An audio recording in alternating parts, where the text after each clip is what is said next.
The 2022 NFL draft is in the books, but the 2023 NFL draft could be legendary for Boston College. We'll tell you why on today's Locked On Boston College. You are Locked On Boston College, your daily podcast on the Boston College Eagles, part of the Locked On Podcast Network, your team every day.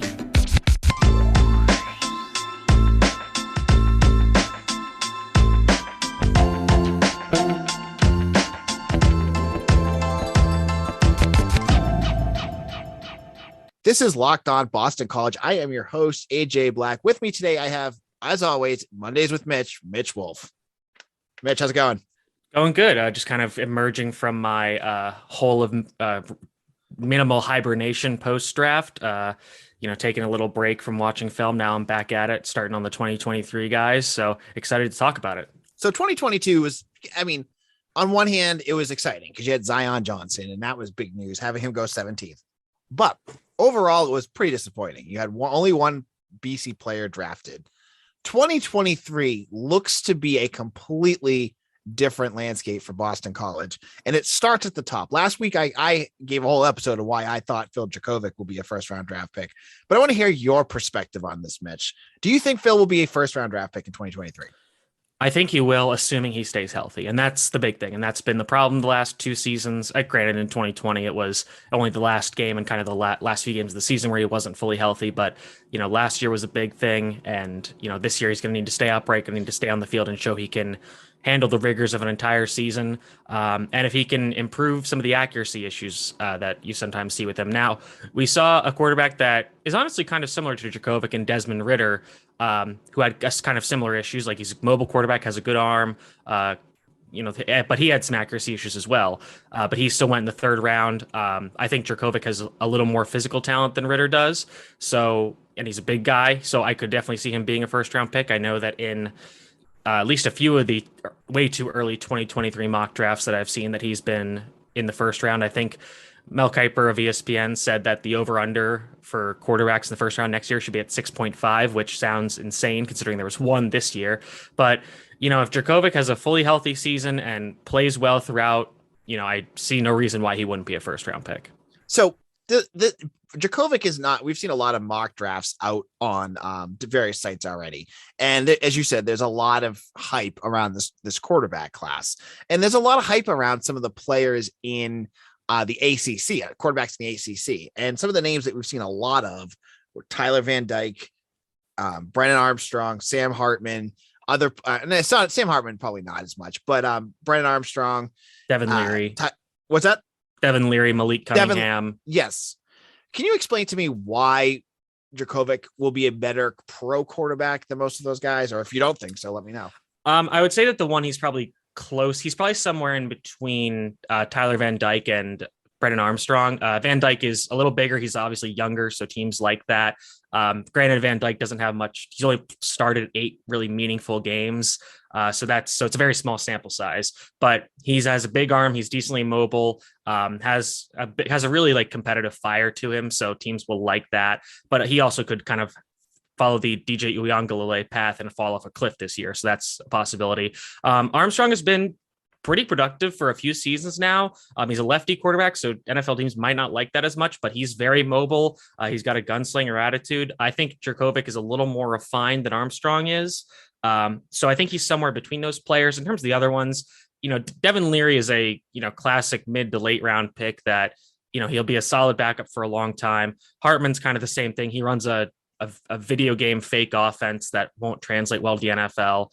I'm trying to think if Uiagalelei can put it back together, he has all the physical tools. It's just a matter of if he can actually remember how to play quarterback. And then there's obviously Keaton Slovis transfers in from USC to Pitt. He had some nice games a few years ago, but he's kind of had an up and down career, but it wasn't really the best situation at USC in terms of coaching. So that's kind of the problem.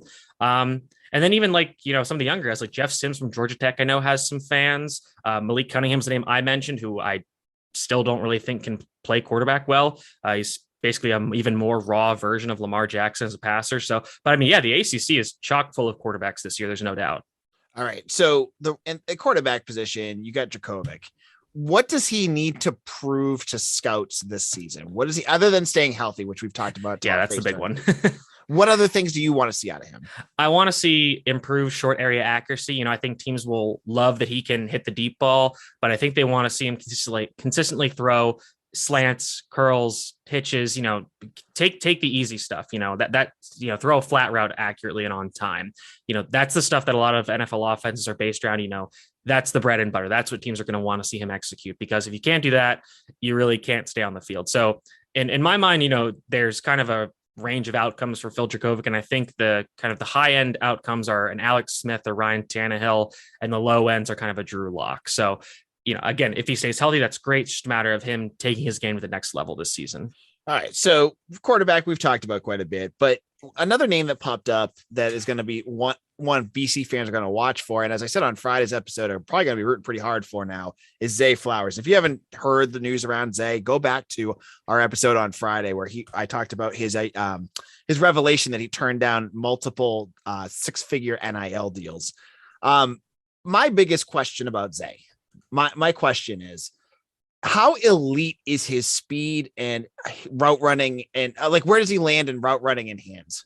Mitch, I think hands is the biggest issue right now, just consistency. And I would say he honestly, when given the opportunity this year, he cleaned that up. That was a bigger issue in 2019 and 2020, but this year was better when he had the opportunities.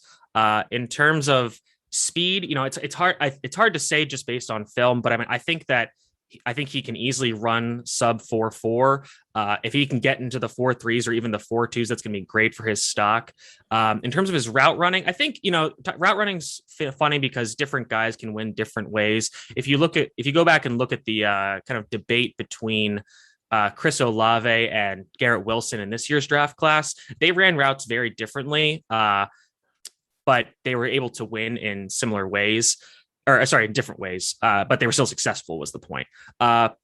So I think Flowers is good at it, but that's something you can always improve on. And I think just kind of him, taking that to the next level where he can not just run his routes well, but also attack receivers in different ways, attack defenders in different ways, such that, he's attacking their blind spots when he's running deep routes. He's using his hands to kind of manipulate the defender's leverage to his advantage. So there's, a few little nuanced things he can, always improve on, but the raw speed and ability to create after the catch. I know there's that play that you usually bring up, which was the reverse that got called back. I think it was against Wake Forest, where they called the illegal block on Phil. But yeah, he's got all that kind of physical talent in the world. So just kind of cleaning up those nuances is what you'd like to see from him this year, and ideally Phil stays healthy so he can have a big year too. Yeah, it sounds like I'm imagining they're not going to say it out loud, but the ball is going to go to him a lot. All he keeps talking about. A lot of what he's talking about, especially I heard an ACC network interview with him after the NIL deal news, was that, I can't wait to play for McNulty. They're going to get me the ball this year. Mitch, let's just play a little early gambling odds here. What do you think of in terms of catches for Zay Flowers in 2022? I think the more operative number is targets, but I think for catches, I think you're going to see over 75. And I'm going to pull up his targets for the last few years now. Just give me 1 second to get that number up. Because I think he was at 80 this year, or that might've been the year before. But I think that's number is definitely going to go up, and it might not all be downfield stuff, because screen stuff counts too. Okay. So he had 91 targets in 2020, 82 in 2021. That number is going to be easily over 100. And he has only had 48 and 44 catches the last 2 years. So that number is going to go way up. I would expect it to be over 80 with the targets, maybe even around 120. And what round do you have Zay Flowers as projected in your brain right now? I would think that he will probably go in the early second, because of his size, teams they're not going to be super psyched about that. The good thing is that I think he is going to test at an elite level. If you compare him to a receiver like Jahan Dotson, who surprisingly went in the first this year, but didn't have that truly elite testing, but I guess teams looked over it, which is good to see, because Jahan Dotson's a great player. But, with that testing, if he tests, at a 4.3s, like low 4.3s, high 4.8s in the 40, and has, the commensurate agility numbers, I could see end of the first round definitely being a possibility. All right. In a moment, Mitch and I are going to look at 3 other big names that we're going to watch for in the 2023 NFL draft from Boston College. But summer is coming, and with summer, you're going to need some food on to go. Built Bars are the perfect snack to take with you on family vacations. Throw them in your bags and your kids' backpack. Just make sure everyone has a bar so you're fueled for your summer adventure. The best part about Built Bars, they're healthy and delicious and 100% covered in chocolate.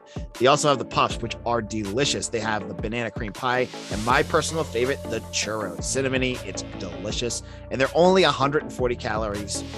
Sign me up. So head on over to built.com because you need to check out some of the other flavors that they have, including banana cream pie, raspberry, double chocolate, and so many more. And the best part about built.com, when you're looking for those bars, they have new specialty flavors all the time. So if you're thinking about it, they're probably going to be making it soon. They're delicious and very good for you. So check out built.com and use promo code LOCK15 and get 15% off your order.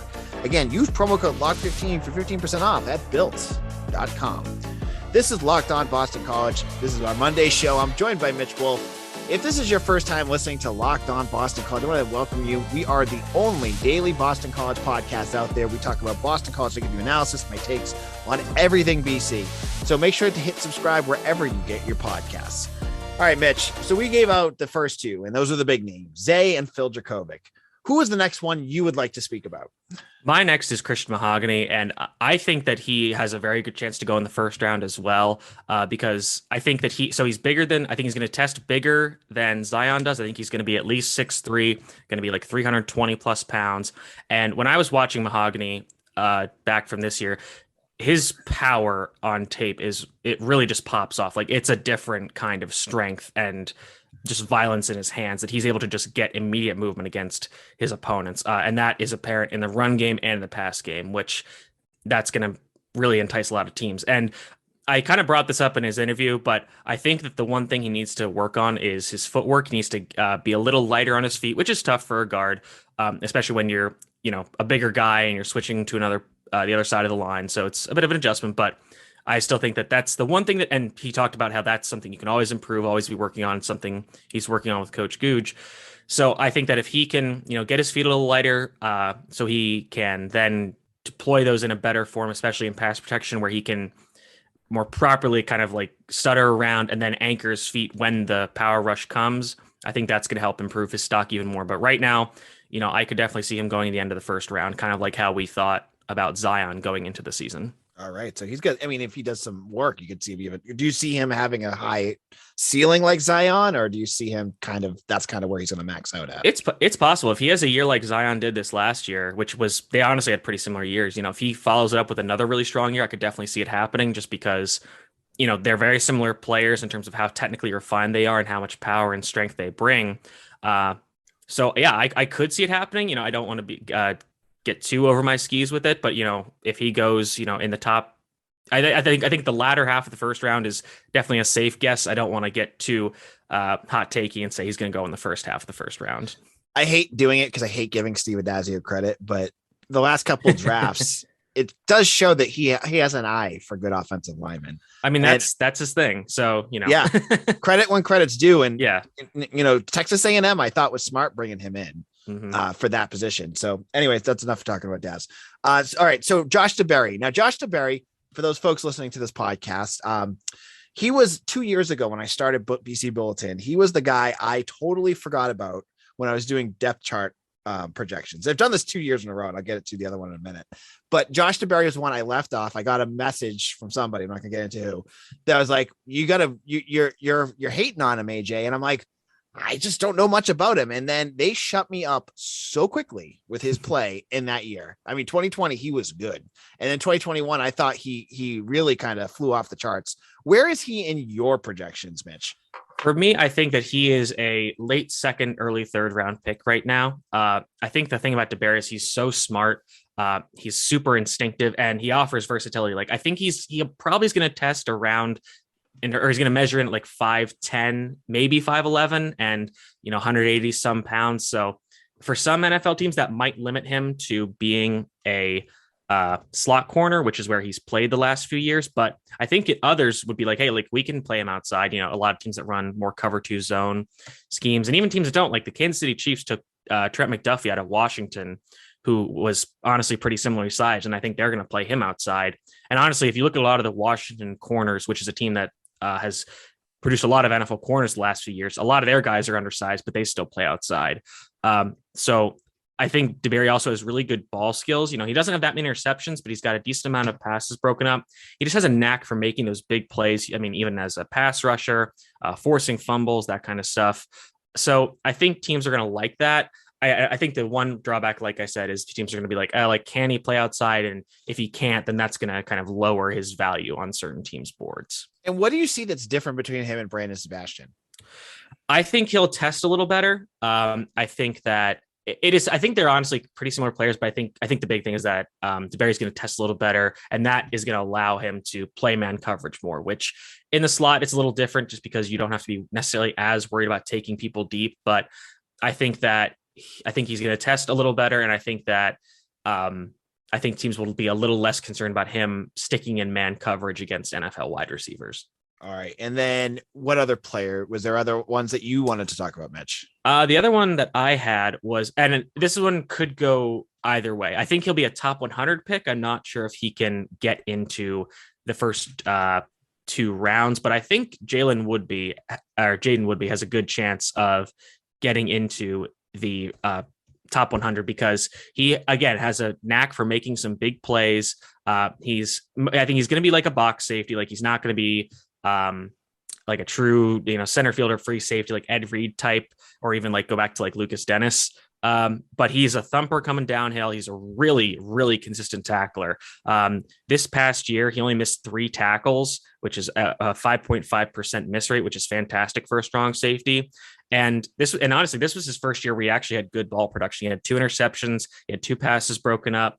I think, like I said, I don't think teams are going to he's going to have to go to a team that runs a more cover 3 based scheme where he's going to play down in the box or play over the slot against tight ends and occasionally running backs. But again, a guy with a good knack for making big plays. I think he's going to test well as an athlete for his size, but not like an all-time elite safety testing. But I think teams are going to like his smarts, his ability to play in short underneath zones, and ability to come downhill and fit the run.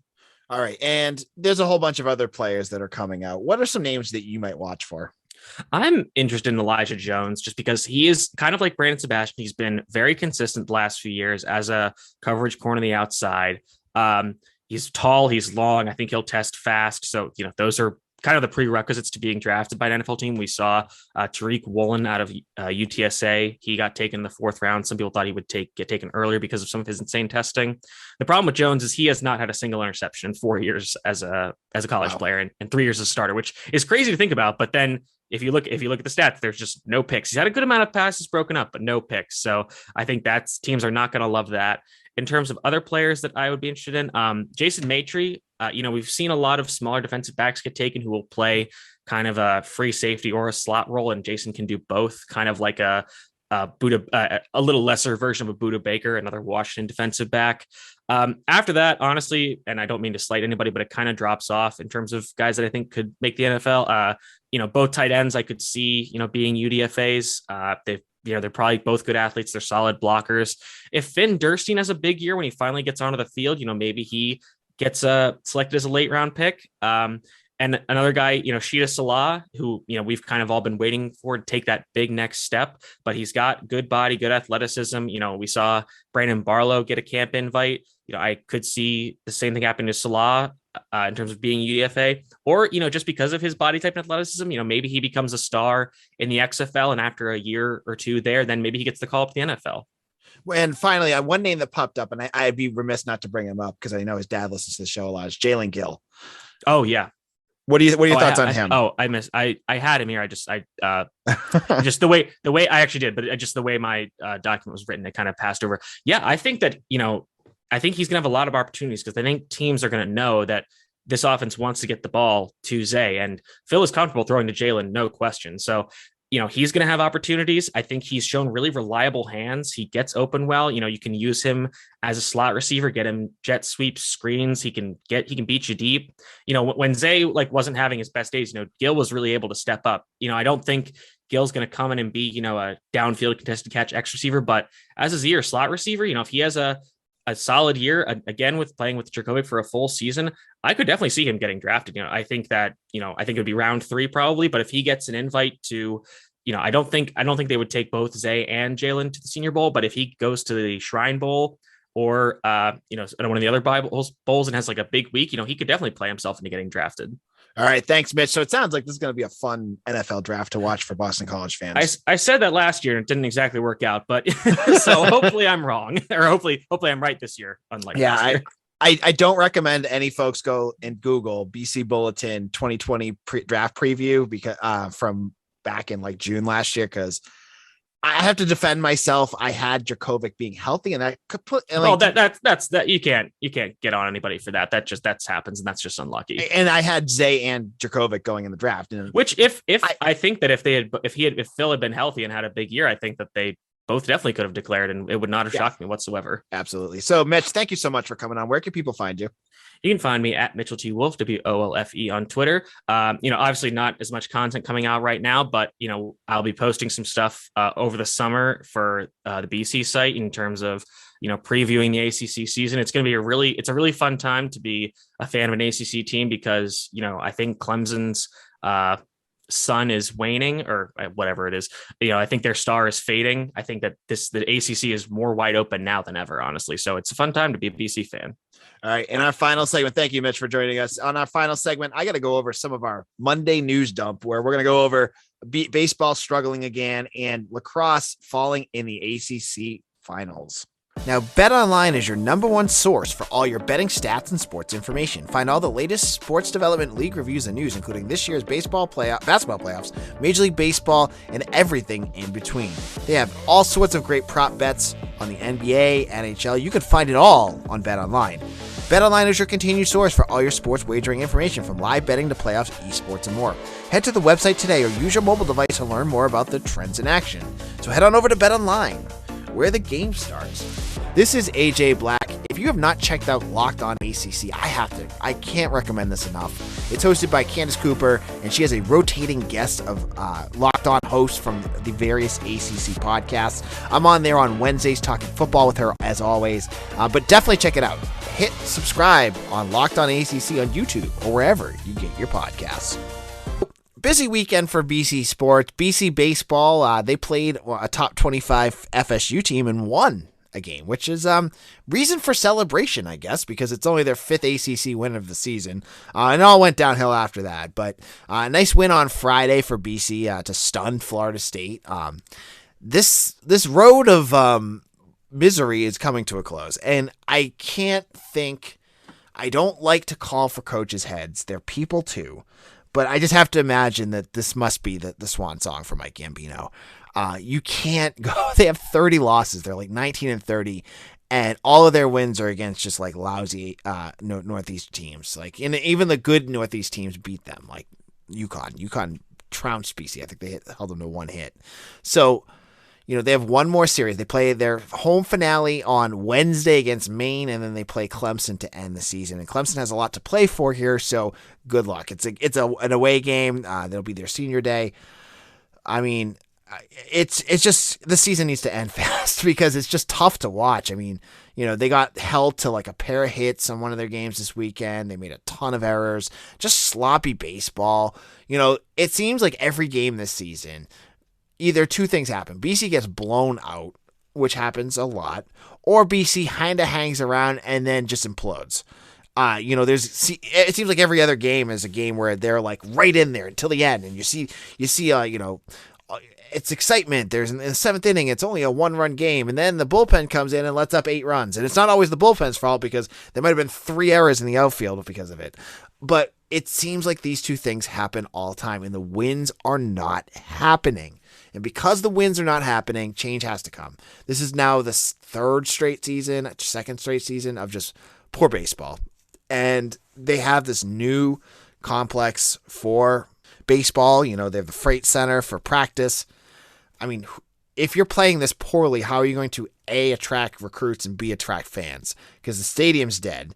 There's no fans there. The recruits are watching this going, why am I going to play here? Something has to happen. And I'm a little worried right now because there's no AD. So who's going to make that decision? Is there going to be a new guy by that point? I mean, they're going to have to make a decision quickly because the season ends next week. Or is JM Caparo, their associate AD that's in charge right now, is he going to be given the go-ahead to make a move? Or is Gambino going to be brought back a year because there's too much chaos going on in athletics? Who knows? I'm interested to see where they go with this, though, because, I don't think they're going to have a new AD in place by the end of this week. I don't see them, forcing a guy, even if there is, to make a move like right off the bat. So, Gambino might have a second life here. We'll have to see what happens for next year. And then finally, let's just wrap it up. BC women's lacrosse came so close again to winning the school's first ACC championship. BC has not won an ACC championship since joining the conference. Now, they won a national championship with BC women's lacrosse last year, but no conference champion. I was really hoping they were doing that. They were up at 5-3, and then UNC just went on a tear and just put them away. These two teams have played before. They played at Chestnut Hill earlier this season, a game BC almost came back and won. This wasn't really that close. I mean, BC was in it, but then they just kind of, fell on their face at the end. Now it's time for the national championship title. Winning an ACC tournament is nice. Winning a natty again and getting another banner up and having Charlotte North leave with 2 national championships would be even better. And I believe they're going to get the winner of James Madison and UConn. So we'll have to wait to see. They get a first round bye. They're one of the top 3 teams in the country, so they get a bye to start it off. But we'll have to watch. They're a fun team to watch still. I don't want to say bad things, but they just don't seem as good as last year. But as any sport fan can attest, it just takes one run to win a national championship. So we'll see. Maybe they hit that second gear and they win that natty. So tomorrow we'll be back again to talk a little bit more about recruiting. We'll have some talk about football and everything in between. So make sure to check us out. Again, we're going to have a special guest hopefully later on in the week that you're going to want to hear. And John Garcia will also be back to talk BC football. Thank you all for following. You can follow me on Twitter at AJBlack_BC. Make sure to follow us on YouTube. Just hit that subscribe button. We really want to get monetized. And I know as a BC podcast, it's a little hard to get that going, but any way you can help. If you have like 5 Gmail accounts, I'm telling you, right? This is stupid, but it does help. Like, just hit subscribe on all of them. If you have a Gmail account, right, you have a YouTube account. They're linked. So you just go on, if you have like 2 or 3 of them, just hit subscribe. Have your wife subscribe. Have everyone you know subscribe to Locked On Boston College. It will help us get the podcast up. All you have to do is hit that subscribe button. And I'm telling you, I'm going to be putting up, it's been quiet in BC Sports News land recently, so I haven't been able a chance to get some YouTube exclusives up, but I will as we get closer to the summer. And any transfer or recruiting news, I'll make sure I get there too. So thank you all for listening. We'll see you all again soon. Take care.